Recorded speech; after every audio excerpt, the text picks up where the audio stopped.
Hello everyone, welcome to Vegapunk Labs, a One Piece show. This week we have a lot to talk about because we're going to break down and discuss Chapter 1125. And a reminder, if you haven't, please join our community and help us grow to 100 subscribers. However, our goal for today's video is 41, so if you could, just hit that subscribe button. Oh, I'm out of breath. As well, we have links for all participants in today's show, links in the description, and follow us on Threads at Vegapunk Labs. Right, Karp? Yep. Tell and 'em. This chapter it's called What Death Means. Yeah, And that's a we're gonna kill you. Oh no. But it's a direct answer to that last chapter when Lilith said it was talking about what death means for a Vegapunk. Apparently, it means not dying. Apparently, yeah. Like it just means, hey, we'll get a new body. That's fine. Yep. So Well, I think that's in thanks to Edison's efforts, though. yes, Edison was a real MVP. He had at one point where he was messing around with body parts. I thought that was funny. But Ooh, the Frankenpunk. yes. Oh my God, he should be on Thriller Bark. Oh yeah, it was an abomination. But yeah, I guess we should start back at the beginning. I was not at all surprised that they got the Seraphims back on the ship. I think they're going to be very involved probably until late in the series. They were super ultra powerful weapons that are based on the warlords. So like, why wouldn't they use something like that? It's a no-brainer. Yeah, and we haven't seen all of them in action yet. No, we've only seen like a couple, 3. In this, we've seen more, but we've seen fighting 3, I think. Yeah, we've seen Boa, we've seen Jinbei, Mihawk, Kuma too. Mihawk, Kuma. Okay, so that's 4. Okay, But so we've also seen there's one for Doflamingo, and there's one for Moria that we've seen before in like one panel. have we seen the one for Doflamingo? Yes. What chapter was that? Ooh, I don't know. I don't remember. Yeah, I don't even remember that occurring. So there you go. Yeah, but what do you think about this? The implications of it? Well, I'm not surprised. They then say that they don't know what. Well, they leave it in the air if the sea-based weapons and the pacifistas are part of the Marines anymore. It would be weird because we already now we know that Bonnie can control the pacifistas. But yes, I think the Seraphim are like, I don't know if endgame villains, but they will be a problem.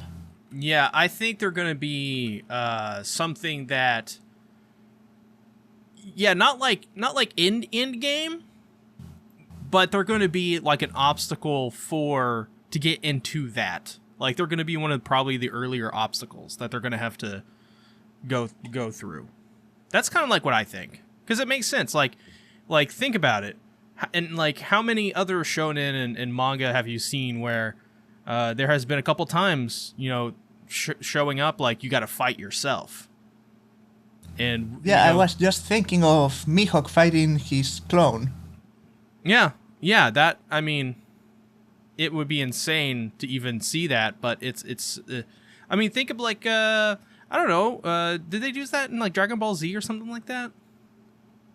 Where they fought them in Dragon Ball Z? Like I don't know. There was some battle shown in anime I've seen where they had to fight themselves.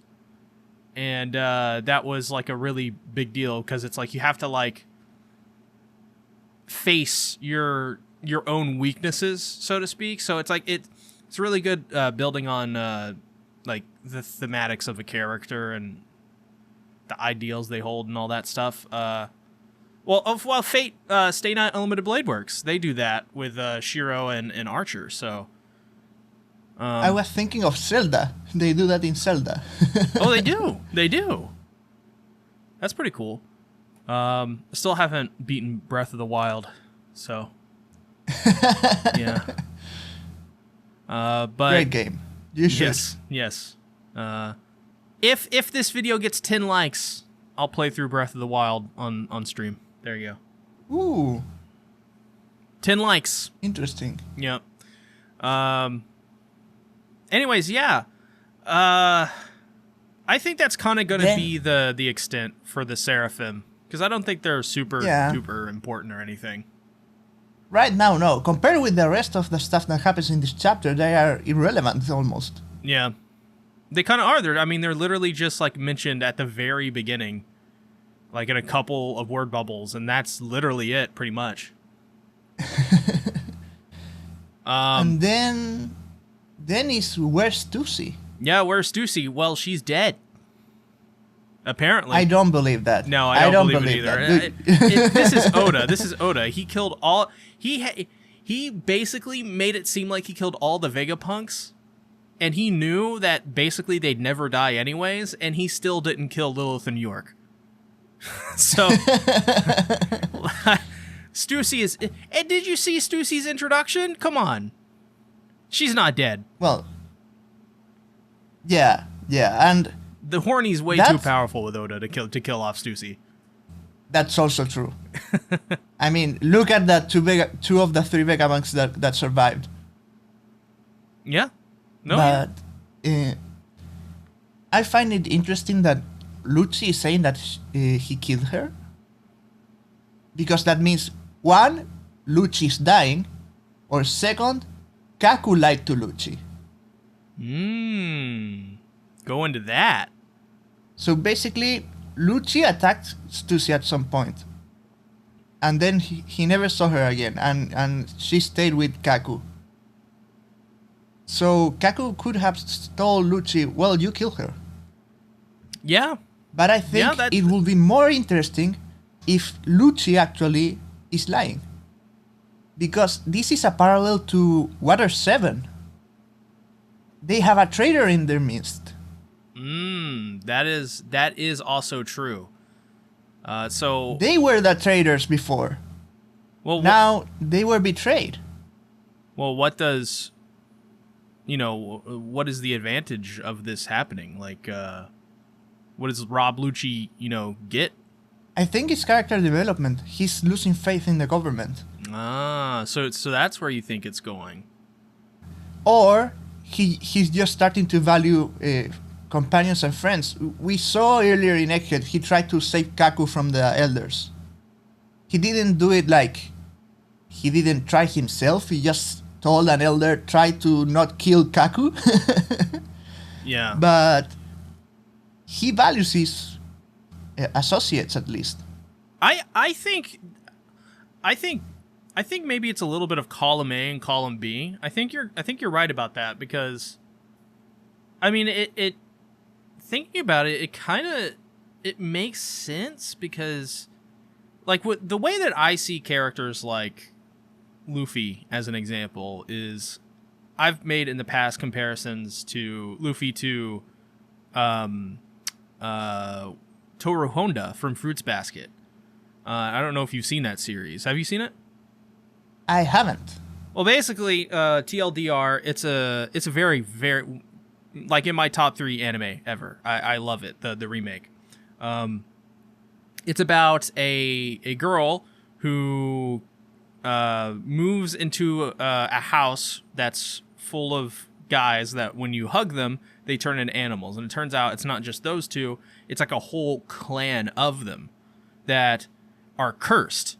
And so she's kind of like, she kind of like heals their trauma, so to speak, throughout the series. And she's kind of like this force of change and makes people kind of wake up to some of the things they've been dealing with and want to get better as people. And maybe there's something similar going on there, I think, with Luffy, where it's like, they fought and maybe, something is rubbing off somewhere. That's what she said. Yeah. Interesting. I say that as a thematically kind of thing, by the way. Yeah. Like, I don't know if there's any sort of hard proof of that. Well, and also I've heard a lot of people say that in Ennis Lobby mostly, Rob Lucci is a very uninteresting character. He's very like, I'm evil because I'm evil, and there's no more to me.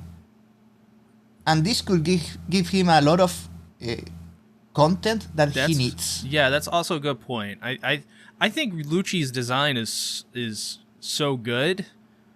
I mean, most of the designs of One Piece are very good to some degree, relatively speaking. But like, I think after Egghead, I'm much more interested in Rob Lucci's role going forward, and I think he's gonna probably have a bigger role, just because I mean, why wouldn't you want to use that character? Like, true, he's cool, you know. But yeah, I think a little bit of column A, column B. Mm-hmm. So let's continue. We go to the Elder. I already forgot. Is he Saturn or Jupiter? I think it was. I see a Saturn. Yeah, because that's what I wrote yeah. down. I was like, I'm pretty sure this is Saturn. Yeah, the planets are all the same to me. I have no idea about galaxies or stuff. When I get out my telescope and I look up at the sky, I'm like, they're just all Pluto. Big Pluto, little Pluto, medium-ish, big-ish Pluto, and then Pluto, which is the planet we're on. Well, and the vice admirals are talking about following the Straw Hats to Elbaf. Yeah, so we're going to Elbaf. That's what Oda's been telegraphing to us like for the last 10 chapters. Yeah, and he finally literally said it. This chapter. Well, I mean, he said it last couple chapters too, but they literally, like, one of the Marines says, we will head straight after them to Elbaf. Yeah. Like, but it's very obvious. Then Saturn says, don't bother with Elbaf. Yeah, he doesn't care about Elbaf as much as he cares about Vegapunk Stella's broadcast that he did, because that in of itself causes a ton of damage socially to the, to their kind of message to the world. Yeah. Now they know the truth. They do. If they believe it or not, but it's Vegapunk, so I think people will believe him. And even if not, there's going to be people that hear that and believe it anyways. And that's going to create a following, no matter what. A movement, really. The most interesting part here, I think, is that this is a failure by Saturn. Because he was the one who made the Iron Giant survive after it destroyed Marijoa. Yeah, the irony of that. 200 years ago? Irony. Get it, Karp? Get it? You gonna laugh? You gonna laugh, Karp? No, I won't. Why not? It's irony. I just won't. Irony Giant. I ended up laughing. With his irony hockey. Well, this gives us two pieces of information that are very interesting. The first one is that Saturn was alive 200 years ago. Yeah, he old. He was old back then. He old now. Yeah. And the second is that he's at fault for, well, everything that happened in Egghead.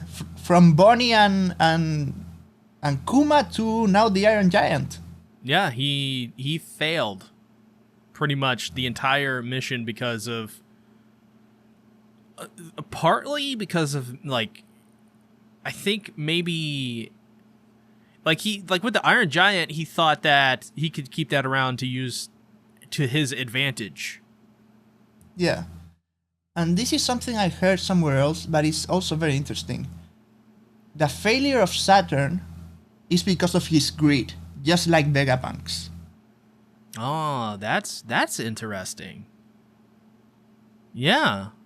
I mean, his grasp on power can make people more greedy, so Well, also you missed something before. Ooh, what? They got the Mother Flame. They got the Mother They Flame. got the Mother Flame. And they think they got punk records. They think they had punk records, and it's all thanks to York. Yes. York. I know how much you love York.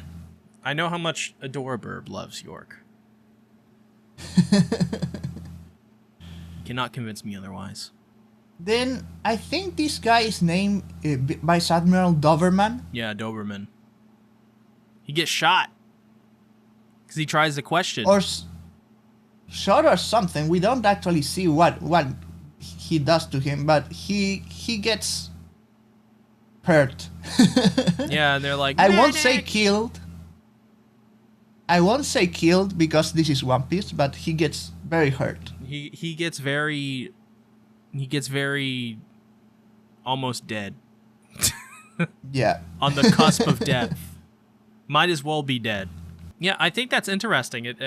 I wonder if in future panels and scenes we're going to see something like more Marines kind of you know go out on a limb here and start to question authority. Yeah, because Marines are all about justice. Mm-hmm. And what if they notice that justice is not with the world government? Well, they pack up and they go somewhere else. Mm-hmm. Or I can see Akainu Sakazuki doing that. Yeah. Also, would you consider Marines more of like police officers of One Piece in a way, or soldiers? Interesting. I've always thought of them as soldiers, and the world government as the government. Yeah. But I think it's getting more clear that there's a very big divide between the two. Like, the Marines follow orders, but they don't seem to know much. At least that's what the impression I have. I mean, that would kind of check out all the way back to like Arlong Park, for example. Like in Arlong, like the Marines never mention anything. I mean, why would they? Why would you reveal something, you know, like this so early on? But like, there's not even in hints or anything like that. So I don't know if there's too much. There seems to be cliques in the Marines, if anything, but not anything I think that would, I don't know, reveal some sort of knowledge that they have that, you know, the leaders of the world government have. I don't think they know Emu exists, for example. Yeah, because when Saturn dies horrifically, they're like, what's happening? Yeah, I think they may be more left in the dark, which I think could lead potentially to Oda setting up like the Marines as an entity being enlightened and maybe turning against the world government after something big is revealed. And maybe that's why the new faction that was revealed during Egghead, the ones that were that Garling was the boss of, the Knights, the whatever. Maybe those will be the new military for the world government after the Navy, the Marines go away. Yeah, I mean, they could also eliminate the Marines entirely as like a power move. True. It would make up for all the people Oda didn't kill in Skypiea. Yeah, but I think there's still stuff to explore with Sakazuki and Borsalino. And I think that makes the Marines relevant still. Yeah, maybe they'll be betrayed. Because if they're setting up like Borsalino to be like more sympathetic, maybe there's going to be some ultimate betrayal. Like, we don't need you anymore, Marines. So like, we order you all to kill yourselves or something. Like something crazy, like, well, you know. Thank God they're not Baby 5. She will do it. Baby 5. I forgot about Baby 5. Oh God. Where's Baby 1 through 4? That's my question. Well, they said it where they were. I think they're dead. I stand corrected. Poor baby 1 through 4. You didn't deserve this. Baby 5, however, I don't know. Jury's still out. You still don't like her. I mean, she's cool, I guess. She's alright. She tried to kill Doflamingo. That kind of takes balls. Now she's an ally to the Straw Hats because she's married to Sai, one of the members of the Straw Hat fleet. Yeah. Yeah, now she's a Straw Hat royalty, so to speak. Then we see your favorite character, York, inside the lab. My favorite character? Your favorite character. And can you prove that that's my favorite character? I've seen the folders. What folders? In your computer. How did you get into my computer, first of all? And second of all, there are no folders. Yeah. Write in the comments who you believe. What? No, don't write in the comments who you believe. Write in the comments how wrong Karp is. That's Adora Burb's folders, not mine. What is Burb doing in your computer? Wouldn't you want to know? Well, then we see York, and Yeah. she is angry because Edison Edison is alive. No, they're all alive. is not only alive, yeah, but Edison is the only one with the body that's actually alive. Yeah. And he takes Punk Records. He takes Punk Records. He wanted to take the entire Labo phase, but he only takes Punk Records because York notices. Yeah, York And pulls out her Fallout 4 laser rifle. Like, Edison, you're alive, you son of a bitch. It's also something I heard in after the chapter released, but now they have Punk Records. That's basically the internet. Bro, in the clouds. That's true. That's true. I didn't even think about that comparison. That's a really good comparison. I'm sure Oda knew about that. Oh, yeah, definitely. Definitely. Internet was a mistake. And there's a new change in scenery because we go to Marijoa, where we see all those inbred saints. Yeah. The celestial dragons. Yep. Killing their cooks. Yep. Kind of crazy. They're all kind of crazy. Yeah, Garling shows up. He's like, York is now my subordinate, and I now assume the role of godhead of science and defense and ham sandwich. I'll translate. Garling appears and he's the new... he's the new elder. Because something will happen to Saturn. Yeah, something will, or has? Because Emu freaking kills Saturn. What did you think about the death scene? I mean... It's like from another manga. That's the first thing that I noticed when I first read it a couple days ago was like, huh? What did I just... Like, literally, like, Emu, like, not even, like, turns all the fleshy bits of his body into, like, a black mush that evaporates away, and just bones are left. It reminds me, like, of Indiana Jones villain death. It's like a, yeah, just overly gory for, like, really no reason. But it, like, I don't know, do you think it works? I think it does. It makes Emu so much more dangerous in our eyes, and yeah, that's true. Like, he makes him like more final villain kind of guy. Yeah, yeah. I heard that they synthesized his voice in the anime. Yeah, and the credits have no voice actor. Well, let me tell you, It was me. Oh no. I'm emo. Oh, wait, sorry. I'm emo. That's what I meant to say. Ah, now all makes sense. But yeah, no, But yeah. I thought it was an insane death, but it does. I think you're totally right. It kind of makes Emu final boss-ish, you know? That being said, is this like kind of like the big bad of One Piece, Emu? I also can't see it at the same time, yet I can.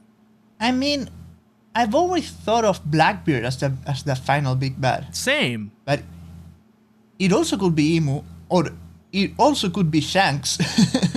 I think it's in between those three. Or, you know, it could be Sanji too. Oh no.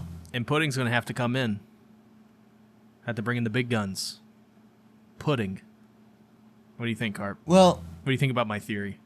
I think that you've actually grown to like Pudding a lot more than I thought you would. I know. I think it's because of the split personality thing. It's so funny. I think I like Pudding more than Sanji, easily. Oh yeah, I think me too. I like her more than Sanji. Yeah, Zoro's better.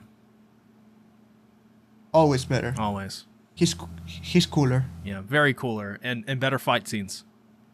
And more fight scenes too. Yep. Make sure to leave your comments down below. We're not trying to make you comment. Not at all.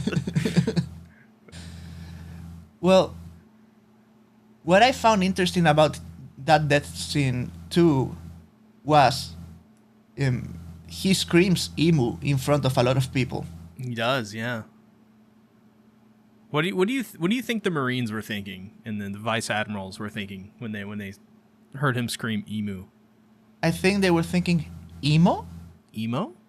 My Chemical Romance? Basically. I don't know if they know what emu is. So yeah, I mean, would they just go? We know that's just a weird sound he made. I don't know. Like I tried to put myself in their shoes, and I can't. Like I don't know. I don't know what you can glean off that death if you were in the world of One Piece and you were witnessing that at the time. Well, we know that at least Ivankov knew the name Emu because he said that one of the first 20 kings that created the world government was Nerona Emu. So they may know this, but I don't know if this is common knowledge or if Eva just knows a lot. Yeah. Yeah, no, yeah, I don't know which it is. I think maybe he just knows a lot. It may be, yeah. Yeah, because I'm trying to think back with his character, and I don't think there's anything about his character where I went, that's like a super big major player, you know? So, I don't know. And we'll have to see, I guess. And what do you think? Will this death be pinned on Luffy? Probably. Like Vegapunk's death was. I think probably so, yeah. Because if they now know, it could be pinned on Joy Girl too. But now that, you know, they kind of know Joy Boy and Joy Girl are kind of a thing, they very well could pin it on Luffy. It all depends on our big friend, Big News Morgans. That's true. That's true. He's got a newspaper for an arm, and he's ready to use it. One of my favorite characters, Big News Morgans. He has so much power. This is true. He does. He does. He threatened a couple chapters ago. He was flexing quite literally his power. Yeah. And Vivi was like, I'm having none of this. I want to see more of Vivi. Yeah, same here. I miss Vivi. I miss her so. It's been, what, 1 billion years since we last saw her featured? Like, with the Straw Hats? Yes, since Arabasta. Yeah. Pain and suffering. Needs more The ones Vippy. that are not in pain and suffering are the Vegapunks. That they are all alive. Yeah, they are. Every single dang one of them are alive. And Karp, I need you to break down that scene. Well, basically, this is my opinion. I think Edison grabbed the copies of them that are in Punk Records and just copied them. So I think they died. So they actually died, but they just copied their consciousness out into Edison. That makes sense. I wouldn't know how you do that, but that makes sense. Like a floppy drive? They copy the whatever they do each day. They copy it in the Vegapunk records, and so they basically have their consciousness there. They just have to download that into Edison. Ah, like a little SD card, slot it in and upload the data. Basically, if you upload the data of an SD card into a computer, then break the SD card, and then bring a new SD card and put the data back in the SD card. That's basically what I think is happening here. Yeah. They also intended to throw out all the York body parts, and I'm just going to say, Adoraburb wants them. Send them to a lot his of people address. wants them. I think a lot of people wants them. I don't get the York fascination. I'm not going to lie. She's lazy. Probably smells like a robot. Well, what they do say here that is interesting is that she still has access to Vegapunk records. Yeah, so I wonder how that's going to play into the future. I actually have a theory after this chapter. I think York is going to realize the error of her ways. And the reason I think that is because of Stella and how he was always questioning his morality. Yeah. You know what would be funny, but I don't think will happen? What is that? They actually kill York, the world government. I'm really okay with that. And they don't copy her, so she's the only Vegapunk that dies actually. Yeah, and she has to, and all of the other ones were fake outs. It would be a cool thing for her, like an end for her character to go, I messed up. I'm actually the bad guy. I'm the horrible person here. I think she knows that. Oh, well, yeah, but like where it really settles in, and she regrets it and kind of wishes she could take it back. Maybe that could also be like a redemption path for her, is to sacrifice herself. Do you want a redemption path? For York? Boa kicked a kitty twice, and I am now indifferent to Boa because she tried to protect Luffy at Marineford. So yeah, kind of killing a lot of people and kicking a kitty kind of different, but yeah, I understand. No, it's basically the same thing. Well, then we have the Frankenpunk we talked about earlier. I love that abomination.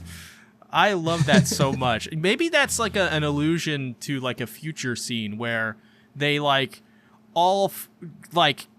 take all the consciousness, they combine them all into one big, giant, big titty MILF mech. Oh no. Because Oda. Oh no. Oda. It's either that or like a gigantic abomination of a thing. It's one of the two. It's one of the two. Well, and they call him, what was his name? Well, the guy who was with Nami during the time skip in Weatheria. Oh, he was. I don't remember this. Well, the last panel of that page, they call someone that's like a Merlin-looking kind of guy, and he is the guy who taught weather powers to Nami during the time skip. Oh yeah, I'm looking at him right now. Yeah. And he's also in a Sky Island. So they probably will go to that Sky Island with Punk Records and they will hide there. Oh, that would be a. Now another reason to skip Skypiea. Well, yeah, Skypiea now is one of the only safe places in the world, apparently. Yeah, it's also the most irrelevant. True. Don't. By the way, pro tip, people out there, skip Skypiea. Go on. I'm not looking. Well, then we go to Kamabaka Kingdom. Yeah, with Koala and the others. I love how it's Koala and all those other guys. Yeah, we don't want to talk about them. I didn't want to write them all out, okay?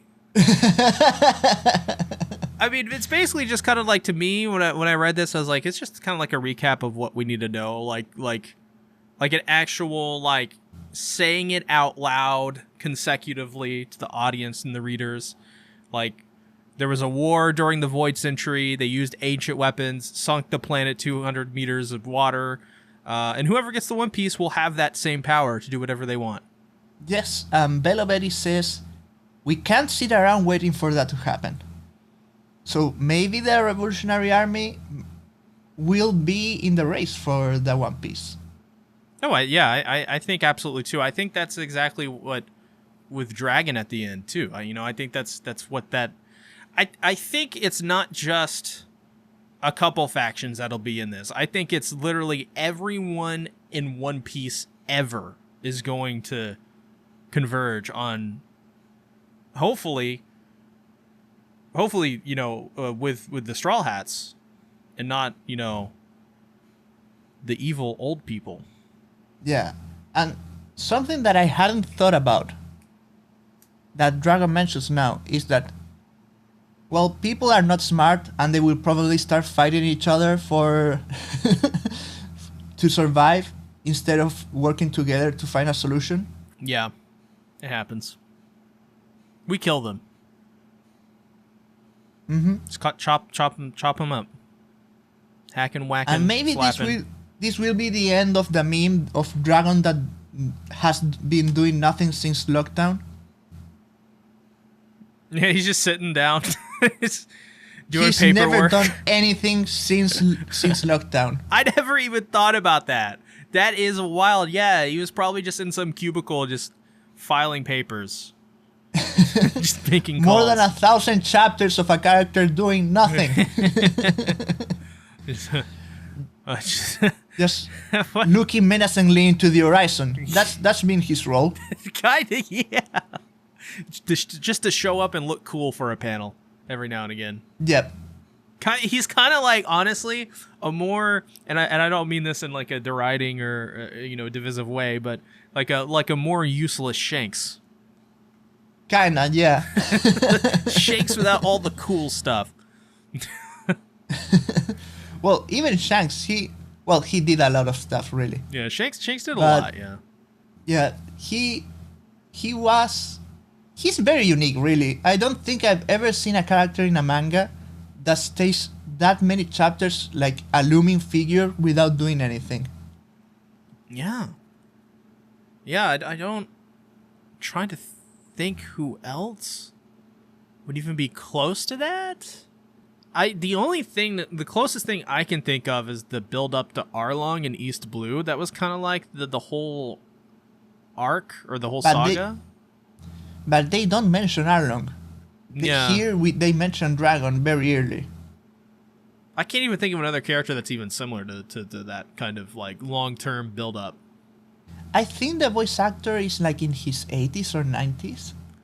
Hello, everyone. It's time to find the One Piece.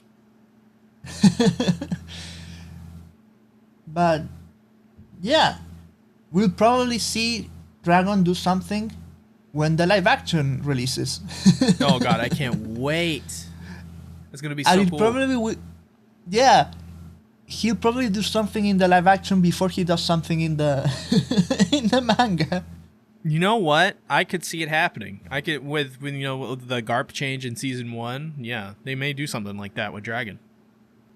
But yeah, what is your general opinion on the chapter? It was a pretty good chapter. I really enjoyed pretty much every aspect about it because it both was not One Piece, but also a bunch of like setup for going into the next arc and really for the immediate future, I think. And some questions that kind of leave you guessing, like, hey, what's like gives you both kind of like a clearer-ish vision of what the ending may be like or like the final moments leading up to it. And kind of it helps round out, I think, who the villain may be. And I think, yeah, it's after this chapter, it's seeming more likely that it's Emu, but who knows? Otherwise, I think this is a pretty fun chapter. I really enjoyed it. Why did you moo like a cow with the emu? My voice went out. Yeah. So it's the medication I'm taking. It's the cool as freak medication where you take it and you're very cool, but and it makes your voice go out or sometimes. maybe you're a son. You ate the cow fruit. Well, I mean that's preposterous. That's preposterous. Oh no! Don't do that to your voice. What are you talking? Moo. What are you talking about, Karp? Don't die, see. Moo. I'm alive. Upload me to Vegapunk Records if no, don't. I don't want to be stuck with yours. But Lilith. Oh yeah, that's true. But Lilith though. But she's evil. Oh supposedly? Yes, supposedly evil. Yeah. But that's my new favorite joke. Is Lilith evil or not? All signs point to no. But yeah, Karp. We've hit the end of the show. We're at the very end. Finally. Yes, we're at the very end. I was waiting for this. Right. Wait, what? If you guys haven't already, please be sure to drop a like on the podcast. We would greatly appreciate it. And make sure to subscribe. We're going for 41 subscribers this podcast. So all you gotta do is we need 2 people to click that subscribe button. And if we don't, we're gonna do what Emu did to Saint Saturn to you right now. So click that subscribe button. As well, couple of days, we're going to have out a tier list on our favorite, like ranking all of our favorite One Piece arcs from S to F. Let me tell you, that's one you want to check out. That was a good podcast, wasn't it, Karp? It was. It was fun. It was. It was really fun. We had to make some decisions that neither of us were happy with, I think. Yeah. We had to put Egghead at F, Wano at F. It was Long Ring, Long Land as S+. Yeah, I don't know how that happened, but it was strange. I even think Walpole showed up during the podcast or something. It was crazy. Some people died. Also, we have our first episode of Vegapunk Labs up, where we had Kuroto, Mystery Shack. Very nice guy. Very, very nice guy. Do you think he was nice? He was very fun. He was a very nice guy. On a scale of 1 to 10, how nice is he? Like 10 being supposedly Lilith, 1 being York. What are we thinking? Edison. Oh, I don't know what that is, but that sounds pretty good. I like Edison. I'm gonna say that's like a 9 out of 10. A 9 out of Lilith. An Edison out of Lilith. Yeah, that confused my brain trying to think about that. But yes, subscribe, drop a like, leave a comment, guys. What did you guys think about 1125? And as well, we'll see you we'll see you the next couple of days with those tier lists. And later on, a video on Egghead overall, our thoughts. Thanks for coming out. We appreciate it. Goodbye. Bye-bye.